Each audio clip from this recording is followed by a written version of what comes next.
And so, like, we have all this ease. Well, why isn't our quality of life improved? Why are we not happy? Because we're looking for the outside world. That's it. And this is why we like to feature Sadhguru today, because he gets into that. I like the way he approaches it. He's funny, but right to the point. He doesn't take any nonsense. Let's jump into it. Yeah, let's do it. Let's hear his first. Let's kick off the first clip. Keeping your mind life-friendly is definitely your business. Your mind should be friendly to this life, isn't it so? Should work for this life. After all, your mind is your employee. Yes or no? Why have you made him your enemy? If you do not know how to handle the people who work for you, they will turn into your enemies. Don't have any misunderstanding about this. Don't have any doubt about this. It happens, isn't it so? If you don't handle your own children properly, they will turn into your enemies. No? You have any doubt? No, not my son. He won't do that. Don't have any doubt, he'll do that. If you don't handle him right, he will turn into your enemy. Yes or no? Yes or no? That's the way life is. Now, why is it your mind, such a powerful, beautiful, miraculous thing, has turned into your enemy? This is something we have to look at, whether you have an ailment or you're on the way. Whichever way, it's time you look at it, isn't it so? I love the way he puts that. Me too. Yeah. I think it's just one of those things when I heard the first word, your mind, is your employee. Yeah. That was one of the best analogies I've heard in a long time. Yeah. Because we are that observer, right? We're the observer to the situation. We can see ourselves playing out. We're observing the thoughts as they're playing out. And we're experiencing what it feels like to have that situation played out. Yeah. And so what Sadhguru is saying here when he talks about this is he's saying, hey, you're looking at your mind from the perspective that it's something other than you, that it's separate from you, something that you don't have control over. And you're letting that employee get out of control. And when you break it down to as simple as something like that the mind is the employee, the body is the employee, it gives you a new perspective, a new way to look at this interactive experience where you do now take control. Yeah. And that's just it. When he talks about the mind, the intellect, and where we look at the mind, the intellect is inseparable. The intellect is something that we've studied and recorded. Essentially it's past. So if I'm heading off to learn something new, I have no intellectual understanding of it. I have insight, I can maybe have insight or curiosity about it.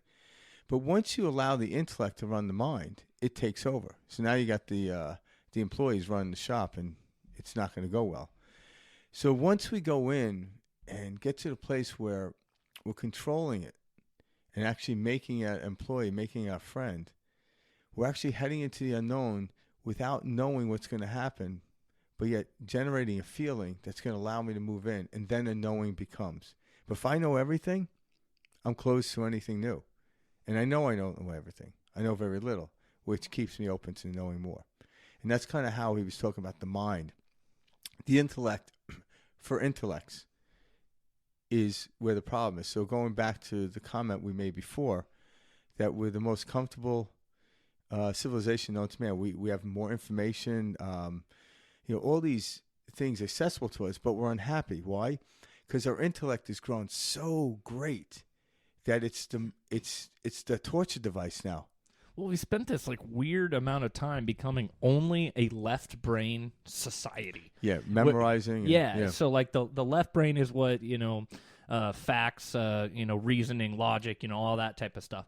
And we solely live through that channel or that experience, can I do the math on this? There's that saying in physics, does the math work or whatever it is. That's why I have a calculator.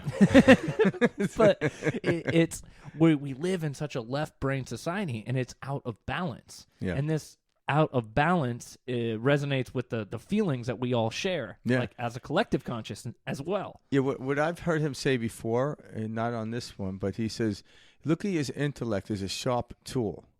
If you grab it by the wrong side, you're going to cut yourself and you'll do self-harm. But if you know how to use a knife, it could be great.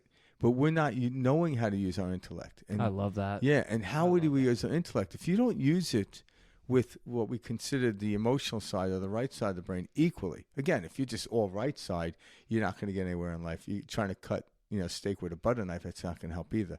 You want your knife to be sharp, but you also want to know how to utilize it. Again, if I grab a knife by its blade, it does me damage. So it's the balance between the right and the left in this situation. We're talking about the intellect. So when you use our heart and our mind together, that actually produces an amazing thing. So that tool, that sharp intellect, is useful. But if I don't use my heart, it starts to cut me, and I wonder why I'm bleeding. And I know he says that a lot, and I find that really interesting in the way you look into it. I think that's powerful. It is powerful, yeah. Because that's what Frank and I are talking about. Knowing how to utilize this tool or this experience, this consciousness. Yes, you do need the left brain. Yes, you do need your ego. We're not saying get rid of the ego, because it's part of this experience. But as soon as you're able to become aware of what these the functions of the ego, of the left brain, of all of these moving pieces, you become more whole. And in that wholeness, you begin to feel more whole. To make whole, you must be whole. And so that's where it starts. Is with you. Yeah. Within. And I'm sure every great butcher cut themselves, but not enough to where they quit being a butcher. Then they get to a point where they seldom cut themselves, so they know how to use the implementation, the sharp tool they're using. And intellect is very sharp. It's not to throw in the back of the drawer and never to use again, but it's how we use it, understanding what it's there for. And that's a life's journey. So the more intellectual I become, then I have to soften up. Because in the beginning, I told Mike this, as a child, I wasn't known to be intellectually smart in the aspect of the measurement of school. So that was a point in my life. I'm like, well, the hell with that shit. I don't like the feeling of this, because I had a strong ego as well. So I started reading a lot and gaining information that maybe the average person wouldn't know. And then I would just spew it out in the middle of anywhere. I would just let people know I know a lot. Well, that was using my instrument to cut myself. That was ridiculous.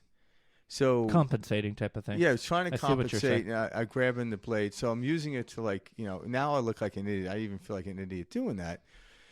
And all of a sudden you realize, okay, now I understand. How do I use my intellect? Now it's not about, okay, now go back to being dumb again. I can't. Well, maybe. Right. You really can't say it. Maybe I am dumb. I don't know. No, this is like a perfect example, what you're talking about right here. Yeah. Which is saying, all right, I think I need to do it this way. I'm using it. The intellect kind of twists you into a pretzel sometimes when you're in your head so much. Now, what I consider to be intellect for me is curiosity into knowing something. But I also start out, I'm like, I'm not going to know its whole entirety. But going into something and knowing it is the driving force of the excitement into the unknown.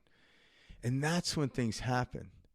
So when I'm walking around, I'm more joyful about what I'm doing. I'm not saying, am I doing the right thing? I'm not doing the right thing. But when I'm joyful, I notice that the world around me yields. I'm nicer to people. Things come my way easier. And if that happens, I give it away easier. But it's the relationship I have with my intellect. Where before I was trying to use it as a sharp tool and I was only cutting myself. Now I'm using it in a more efficient way, So I'm still building upon it, but I don't think it's as sharp as it ever could be. So I walk around with a nice sharpening stone. There you go. And I always lose the damn thing.